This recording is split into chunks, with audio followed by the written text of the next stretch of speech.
Last episode में हमने देखा था कि यूजुनो के पापा ने उसे जिनु को अपने गिल में लाने के लिए कहा था और जिनु ने डीमन कासल में अभी तक 309 सोल को कलेक्ट किया था। आगे जिनु को पता चलता है कि डीमन लगभग डी रैंक के है, लेकिन फिर भी जिनु को काफी अच्छे एक्सपीरियंस पॉइंट मिल रहे थे। नॉर्मली उसे एक लेवल अप करने के लिए 9 सी रैंक गेट से जाना पड़ता था, लेकिन यहाँ उसे लेवल अप करने के लिए सिर्फ 4 घंटे लगे। जैसे जैसे जिनु लेवल अप कर रहा होता है वैसे ही अलग लेवल में जाने के लिए उसे एक्सपीरियंस पॉइंट भी बढ़ रहे थे। आगे जिनु कहता है कि जब मैं बेक यूनो से मिला मुझे समझ आया कि मैं इस रैंक का लेवल का हो चुका हूँ। अगर मुझे और भी स्ट्रॉन्ग बनना है तो मुझे अपनी स्पीड और भी बढ़ानी होगी। जिनु को एक एंट्री परमिट मिलता है जिससे वो एक डेविएशन सर्कल से सेकंड फ्लोर पे जा सकता है। जिनु को वो डेविएशन सर्कल दिख जाता है। जिनु उधर जाने के लिए बियर लीडर के शैडो को बुलाता है। वो उसे कहता है कि तुम तो एक आर्मी के टैंक जैसे बड़े हो। वो उसके ऊपर बैठ जाता है और जाने वाला होता है, पर सामने 3 डीमन आ जाते हैं, लेकिन बियर शैडो उन पर अटैक कर देता है और उनको खत्म कर देता है। जिनु काफी ज्यादा खुश हो जाता है। वो उस बियर को कहता है कि तुम तो काफी ज्यादा बैड हो, अब से मैं तुमको टैंक के बुलाऊंगा, और वो उसे डेविएशन सर्कल की तरफ जाने के लिए कहता है। आगे हमें यूएसए में फेडरल ब्यूरो ऑफ हंटर्स को दिखाते हैं, जहाँ हमें पता चलता है कि इन्होंने उस डंजन वाले ह्यूमन को पकड़ रखा हुआ है। फेडरल ब्यूरो ऑफ हंटर का डिप्यूटी डायरेक्टर उनके मेंबर से पूछ रहा होता है कि तुमने आइडेंटिफाई किया कि ये कौन है। वो मेंबर बताते कि वो कह रहा है कि वो एक साउथ कोरियन हंटर है। डायरेक्टर कहने लगते हैं कि प्लानेट की दूसरी साइड के डंजन में एक कोरियन हंटर कैसे आया। मेंबर बताता है कि उसने क्या कि वो डंजन बंद होने के कारण 10 साल से डंजन के अंदर ही फंसा रहा, और जब उसको होश आया तो उसने खुद को ऐसी हालत में पाया। ये केस थोड़ा सा टेढ़ा है। एक व्यक्ति जो डंजन के अंदर मिला, साथ ही उसने पूरे ए रैंक के स्ट्राइक स्क्वाड को भी पछाड़ दिया। डायरेक्टर कहता है बस इतनी ही जानकारी मिली है, उसे और उगलवाओ। मेंबर कहता है हमें लगता है कि ये कोई बीस्ट है जिसके पास ह्यूमन की मेमोरीज है। हमें इसकी बात यस रंग के हंटर से करवानी होगी, वरना ये पूरे वाशिंगटन को खतरे में डाल सकता है। मैंने स्कैवेंजर गिल्ड से कांटेक्ट किया है, उनके पास एक ऐसा एस रैंक का हंटर है जो कोरियन में बोल सकता है। अच्छा, स्कैवेंजर गिल्ड का मेन हंटर मिस्टर वोंग, वो अभी कहाँ तक है? मेंबर बताते हैं हाँ, उसने अभी कोरिया में अपना कोई छोटा सा काम निपटाया है, वो वापस आ रहा है। हम उन दोनों को कल सुबह मिलवाने वाले हैं। फिर हमें डोंगसू को दिखाते हैं जो एयरपोर्ट में आया था। वो कह रहा होता है कि मुझे उस जिनु को अपने हाथों से मारना था, लेकिन क्या ही कर सकते हैं, वो रेड गेट के अंदर गिर गया। डायरेक्टर अपने मेंबर से पूछता है कि तुमने इसका नाम क्या बताया था? मेंबर बताता है हाँ, ये थोड़ा सा प्रोनाउंस करने में मुश्किल है, उसने कहा था कि उसका नाम संग इल वॉन है। आगे हमें जिनु को दिखाते जहाँ उसे पता चल जाता है कि डीमन कासल का हर एक फ्लोर अलग अलग दुनिया में सेपरेटेड है। साथ ही हर एक फ्लोर पे किसी न किसी रैंडम बीस्ट के पास एंट्री परमिट मिल रहा है। हमें पता चलता है कि जिनु अभी 27th फ्लोर पर है। वो कहता है कि मुझे जल्द से जल्द इन फ्लोर को क्लियर करना होगा। जिनु की कॉमरेड टच का लेवल अप हो जाता है और अभी तक उसने 2116 डीमन सोल को कलेक्ट किया है। जिनु को इन डीमन बीस्ट के डिफिकल्टी लेवल के बारे में भी समझ आता है। वो कहता है कि हाई रैंक के डीमन काफी ज्यादा स्ट्रॉन्ग है, जैसे यस रैंक का हंटर ए रैंक के हंटर से काफी ज्यादा स्ट्रॉन्ग होते हैं, लेकिन मेरे लिए प्रॉब्लम ये है कि मेरे पास ज्यादा टाइम नहीं है। अगर यह सच में 100 फ्लोर है तो मुझे लगता नहीं कि मैं एक हफ्ते में इसके टॉप तक जा पाऊंगा। जिनु काफी सारे फ्लोर को क्लियर करता है और वो 15th फ्लोर पे पहुंच जाता है, जहाँ उसे लोअर फ्लोर का रूलर द अवर्शियन वुल्गान, उसके 3 गार्डियन और बॉस लेवल डीमन दिखता है। जिनु कहता है कि उस मोटे को तो मुझे ही संभालना होगा। मेज शैडोज काफी बड़ा एक्सप्लोजन करते हैं। जिनु आयरन और इग्रिस को बाकियों को संभालने के लिए कहते हैं। वुल्कान के गार्डियन जिनु पे हमला करने आ रहे होते हैं, पर जिनु गायब हो जाता है और आयरन और इग्रिस उनको काट डालते हैं। जिनु मन में कहता है कि गार्ड्समैन भले ही हाई रैंक के डीमन है, पर मेरे शैडोज भी मेरे साथ लेवल अप हो रहे हैं। वो मेरे इंटेलिजेंस स्टैट से स्ट्रॉन्ग हो रहे हैं। साथ ही अब मैं और भी ज्यादा सोल्जर को प्रिजर्व कर सकता हूँ। जब से मैंने अपने इंटेलिजेंस स्टैट को बढ़ाया है, मेरे पास उतना मान है जिससे मैं अपने सोल्जर को रिकवर भी कर सकता हूँ। लेकिन अभी भी वो वुल्कान ने कोई भी हलचल नहीं की है। मुझे इसे जल्द से जल्द खत्म करना होगा। जितना मैंने सोचा था ये तो उससे काफी आसान लग रहा है, लेकिन वुल्कान काफी स्पीड से अपनी जगह से जंप लगाता है और वो एक बड़ी लकड़ी से जिनु के शैडोज पे हमला कर देता है। जिनु उसे देख के हद से ज्यादा शॉक हो जाता है। आगे वुल्कान जिनु के शैडोज पे हमला करता रहता है। जिनु पहले लोअर फ्लोर के रूलर पर अटैक करता है और उसे खत्म कर देता है। आगे हम देखते हैं कि बॉस अपने रेज को एक्टिवेट करता है, जिससे उस बॉस के स्टैट्स 50% से बढ़ जाते हैं। जिनु कहता है कि तो वही स्किल है जो सेरबरस ने यूज की थी। क्या इस बॉस की स्पीड और भी तेज हो गई है? जिनु को उस बॉस का डायरेक्ट हिट लगने वाला था और जिनु भी अब उसके अटैक को ब्लॉक नहीं कर सकता। वो जोर से आयरन को आवाज देता है। आयरन अपनी शील्ड को जिनु की तरफ फेंकता है, जिससे जिनु उस बॉस के अटैक को काउंटर करता है। जिनु कहता है मैं अपने स्ट्रेन के सेट की वजह से उस बॉस के सामने टिक पा रहा हूँ, लेकिन अपना वार करने के लिए मुझे करेक्ट टाइम का वेट करना पड़ेगा। मैं उस पर तब अटैक करूंगा जब वो अपना अटैक तैयार कर रहा होगा। और जिनु उस पर अटैक कर देता है, लेकिन वो बॉस जिनु के चाल को समझ जाता है। जिनु जल्दी से बॉस से दूर जाता है, पर वो हवा में होता है। जिनु कहता है कि मैं उसके अटैक को हवा में डॉज नहीं कर सकता। अगर किसी तरीके से मैं अपनी बॉडी को मूव कर पाता तो कुछ हो पाता। तभी उसे कॉमरेड टच स्किल की याद आती है, जिसका यूज वो उस बॉस पे करता है। इसकी वजह से जिनु उस बॉस को पीछे तो नहीं ढकल सकता, लेकिन उसके वजह से वो खुद पीछे जा सकता है, और ये करने से जिनु एक बार फिर उस बॉस के अटैक से बच जाता है। आगे जिनु सोच रहा होता है कि मेरे अभी के ड्रैगर से मैं उस वुल्कान के सर पे घाव दे सकता हूँ, लेकिन उसके मूवमेंट को पढ़ते हुए उसके सर पर वार करने से मैं खुद ही खतरे में पड़ जाऊंगा। मुझे कुछ ऐसा करना होगा जिससे वो मेरे अटैक को डॉज न कर पाए। तभी जिनु को एक टूटी हुई बिल्डिंग को देख एक आइडिया आता है। वो जोर से भागते हुए उस बिल्डिंग की तरफ जा रहा था और जो वुल्कान भी होता है ना उसका पीछा कर रहा था। जुनू अपने स्पीड स्किल को एक्टिवेट करता है और काफी तेजी से बिल्डिंग के ऊपर चला जाता है, जिससे वुल्कान को उसका अटैक समझने में देर हो चुकी थी और जुनू उस पे पलटवार करके उसकी गर्दन को काट डालता है। फिर हमें मिस्टर आन और पार्क हिजिन को दिखाते जो जुनू को ढूंढने के लिए उसके अपार्टमेंट में आए थे, लेकिन उनको वहाँ पे वो नहीं मिलता। पार्क हिजिन कहते हैं कि जुनू की छोटी बहन ने कहा कि वो अपने फ्रेंड के साथ ट्रिप पे गया है और वो एक हफ्ता या फिर उससे भी ज्यादा दिन के लिए वापस नहीं आने वाला। मिस्टर आन उससे पूछते कि तुम्हें ये सब कैसे पता। मिस पार्क हिजिन बताती है कि मैं सॉन्गी के साथ टच में हूँ, वही लड़की जो जुनू के साथ आई थी। मिस्टर आन कहते कि कुछ तो गड़बड़ है, उसने कंट्री नहीं छोड़ी, ना ही उसने बैंक से पैसे निकाले, इवन उसने अपना क्रेडिट कार्ड भी यूज नहीं किया। हिजिन उससे पूछते कि आपको ये सब कैसे पता। मिस्टर आन बताते कि हंटर पे नजर रखना भी मेरा काम है। लास्ट टाइम वो सिटी के सेंटर में लोकेट हुआ था, ऐसा मुझे एसोसिएशन ने बताया था। ये थोड़ा सा अजीब नहीं है। हिजिन उनसे कहती है कि शायद उसको किसी ने किडनैप किया हो। मिस्टर आन उसको हंसते हुए कहते हैं मिस्टर संग और किडनैप, अगर उसे किडनैप करना हो तो चाइना की स्पेशल फोर्स की तरह पूरी की पूरी हाई रैंक की स्क्वाड चाहिए होगी। तुम्हें तो पता ही है, तुमने खुद उसे एक्शन में देखा है, पता नहीं वो कहाँ पे है। आगे हम देखते हैं कि जुनू बाकी सभी डीमंस को भी खत्म कर देता है। बॉस को हराने के बाद जुनू को काफी सारे रिवॉर्ड्स भी मिलते हैं और उसे वुल्कान बॉस का वुड भी मिलता है, जिससे हाई क्वालिटी मैजिक टूल बनाए जा सकते हैं। जुनू को डीमन मुनार का इयररिंग मिलता है, जिसकी बेसिक एबिलिटी से उसकी स्ट्रेंथ 20 से बढ़ जाती है और उसकी हेल्थ भी 20 से बढ़ जाती है। पर इसका मेन इफेक्ट तभी चालू होगा जब इसे डीमन मुनार के नेकलेस और रिंग के साथ पहना जाएगा और इसके दो इफेक्ट है। जुनू कहता है तो इसका सेट के साथ इफेक्ट है। क्या जब मैंने उनको हराया था डीमंस ने पहले भी कुछ ड्रॉप किया होगा? ये तभी पता चलेगा जब मैं सारे डीमंस को हरा दूंगा। जुनू को ऑर्ब ऑफ एवराइस नाम का एक और आइटम मिला होता है जो वुल्कान के पत्थर के जैसे ब्लड से बना हुआ है। इससे मैजिक की एबिलिटी डबल हो जाती है। तभी इग्रिस जुनू के सामने नील करता है। जुनू से कहता है कि तुम ये सब मत करा करो, तुम्हारी वजह से आयरन भी वैसा ही करता है। आयरन वुल्कान का सर पकड़ के ले आ रहा था जैसे उसने उसको हराया हो। जुनू भी मन में कहता है कि मैंने उसे हराया है, तुमने नहीं। लेकिन वो उसे कहता है कि वैसे तुमने अपनी शील्ड मुझे दी थी, तो देखा जाए तुमने मेरी काफी हेल्प की थी। और इससे जुनू को समझ आता है कि शाडो उनके हथियार जुनू को दे पाते हैं। वो सारे के सारे मेजर्स को अपनी तरफ बुलाता है। उनमें से एक मेज को वो ऑर्ब देता है और सामने वाली बिल्डिंग पे अटैक करने को कहता है और मेज का अटैक दुगना हो जाता है और जुनू को कंफर्म हो जाता है कि ये काम कर रहा है। जुनू कहता है कि मेज हंटर तो इसको लेने के लिए मरेंगे, जिससे संग वॉन के बारे में सब कुछ बताया गया था। वो संग वॉन से कहता है कि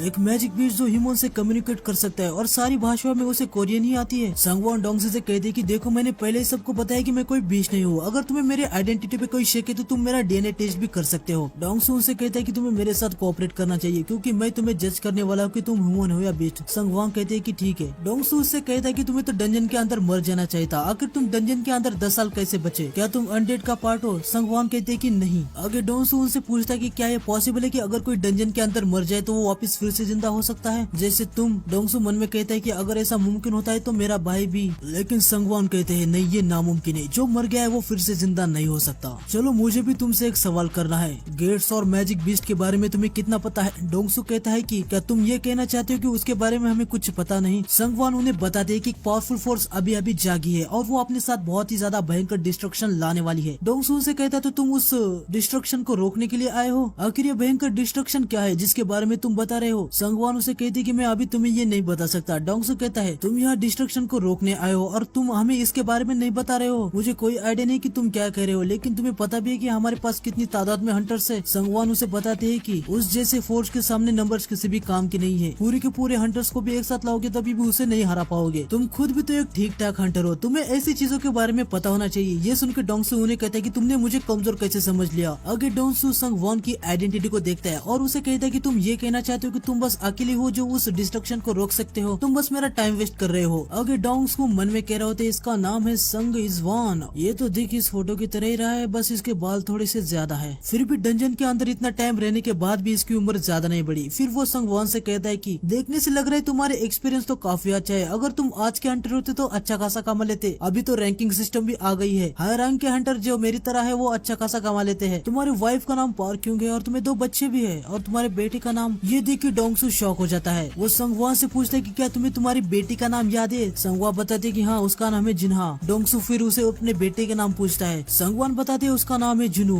और ये सुन के भाई डोंगसू एक अलग ही क्रीपी तरीके की स्माइल देता है। संगवान भी उसे कहते कि आखिर क्या हुआ? डोंगसू उसे कहते कि मुझे अचानक तुमसे दुश्मनी जैसा फील हो रहा है, मैंने तुमसे कहा ना कि मैं हूँ जो सवाल पूछेगा। संगवान रेज में आ जाता है और डोंगसू से कहता है कि मुझे जवाब दो। डोंगसू कहता है अगर मैंने नहीं दिया तो क्या करोगे? संगवान कहते कि अगर तुमने नहीं दिए तो मैं तुमसे फोर्सफुली देने को कहूंगा। डोंगसू उसे कहता है कि तुम काफी अहंकारी लगते हो, क्यों मैंने सही सही कहा ना। देखा जाए तो ये मुझे अपना दूसरा चांस मिला है और वो बाहर सबको कहता है कि डेप्यूटी डिटेक्टर ये मैजिक बीस्ट है और ये यहाँ पे अटैक करने वाला है, तो जल्दी से जल्दी इस इलाके को खाली करवा दो। आगे डोंगसू संगवान से कह रहा था कि मैं अभी अभी कोरिया से आया हूँ और मैं जानता हूँ कि तुम्हारे बेटे के साथ क्या हुआ है, वो मर चुका है। यह सुन के संगवान काफी ज्यादा शॉक हो जाते हैं। डोंगसू आगे उनसे कहता है लगता है तुम उसको हेवन में ही मिलोगे। फिर हमें जिनू को दिखाते हैं, उसके सामने काफी सारे डीमंस आ जाते हैं। वो आयरन और इग्रिस को बुलाता है और उनसे कहते हैं कि रास्ता क्लियर करो। आयरन और इग्रिस अपना काम करना शुरू कर देते हैं और जिनू भी काफी सारे डीमंस को खत्म कर रहा होता है। तो आज के एपिसोड के लिए बस इतना ही। आपको एपिसोड कैसा लगा कमेंट सेक्शन में बता देना। नेक्स्ट एपिसोड आएगा कल, तो चैनल को सब्सक्राइब कर दीजिए और बेल आइकन को दबा दीजिए। मिलते हैं नेक्स्ट वीडियो में। सायोनारा।